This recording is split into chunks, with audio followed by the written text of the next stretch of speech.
In this video, we want to learn how we can use double-angle identities for evaluating expressions involving inverse trigonometric functions. Look at this example. Sine of 2 cosine inverse of x. For finding the value of this expression in terms of x as an algebraic expression in terms of x, let's suppose cosine inverse of x as theta. So we suppose the angle corresponding to cosine inverse of x as theta. If cosine inverse of x is theta, so here basically we want to find sine of 2 theta, because we suppose cosine inverse of x as theta. So here we want to find sine of 2 theta. For finding sine of 2 theta, we use double angle identity for sine. If you remember, sine of 2 theta is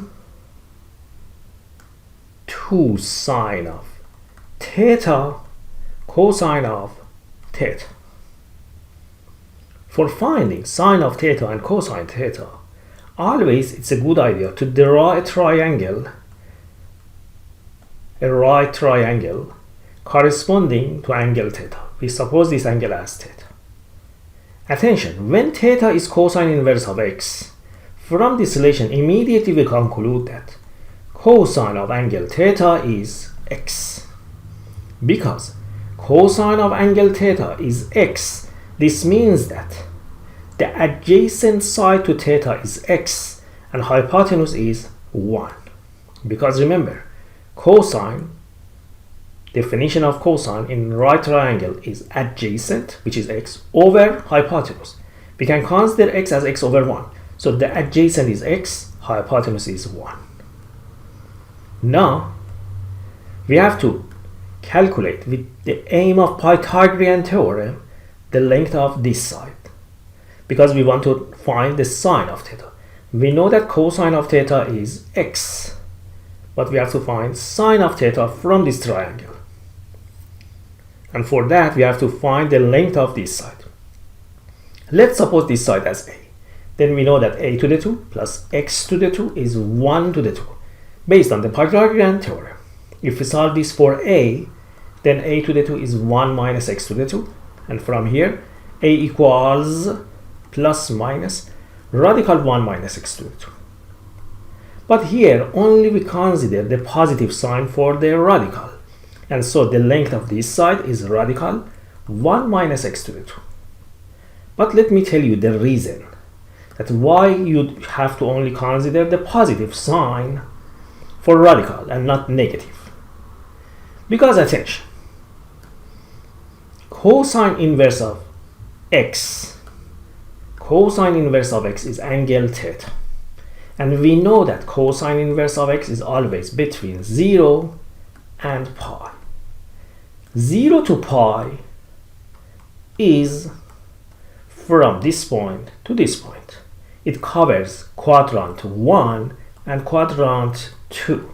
In quadrant 1 and 2, sine is always positive.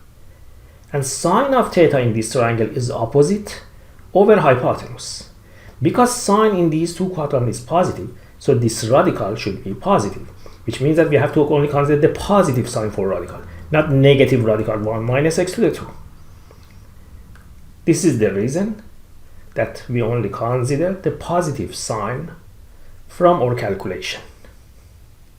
So, now we have everything ready for finding sine of 2 cosine inverse of x, which equals 2 sine of theta cosine theta.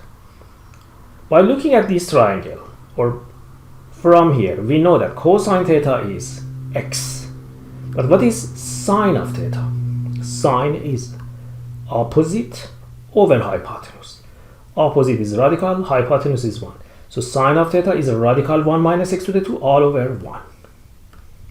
If we substitute these values here, then we have this equals 2 sine of theta, which is radical 1 minus x to the 2,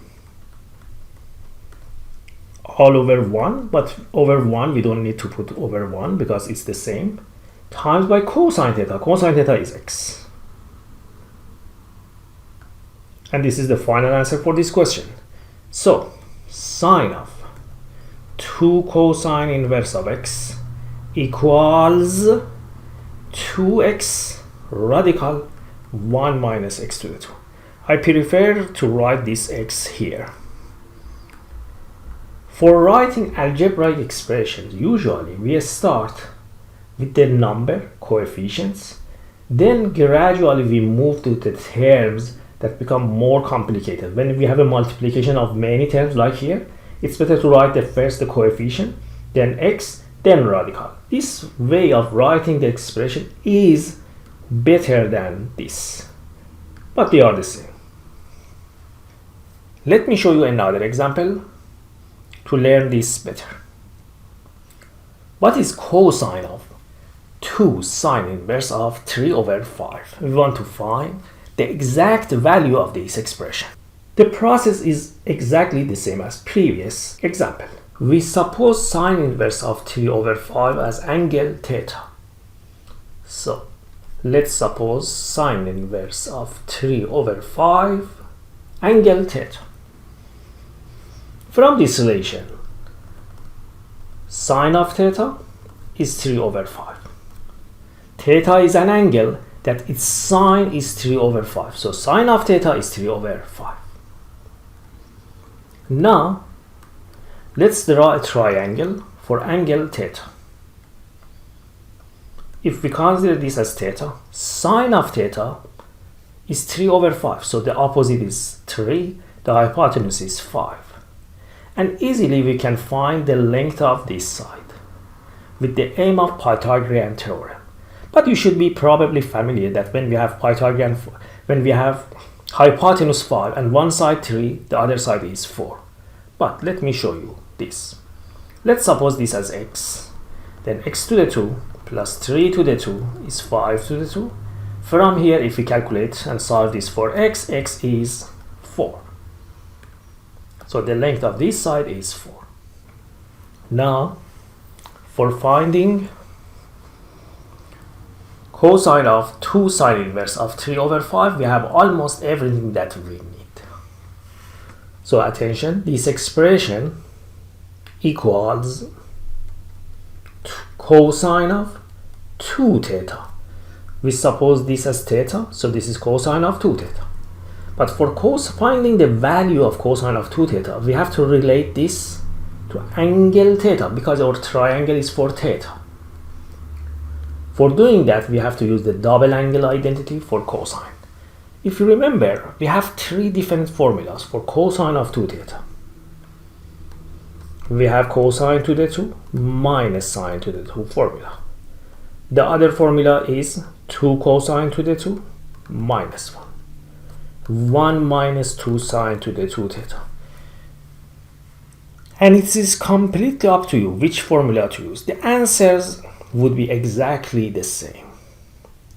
Here I am going to use the first one, cosine to the 2 minus sine to the 2. By using this formula, cosine of 2 theta equals cosine to the 2 minus sine to the 2. Cosine to the 2 from this triangle is 4 over 5 because cosine is adjacent over hypotenuse. 4 over 5 to the 2 minus sine, which is 3 over 5 to the 2. We have 16 over 25 minus 9 over 25. 16 minus 9 is 7, 7 over 25. So cosine of 2 theta, or basically cosine of 2 sine inverse of 3 over 5 is 7 over 25. I hope by watching this video you have learned how to use double angle identities to evaluate expressions involving inverse trigonometric functions.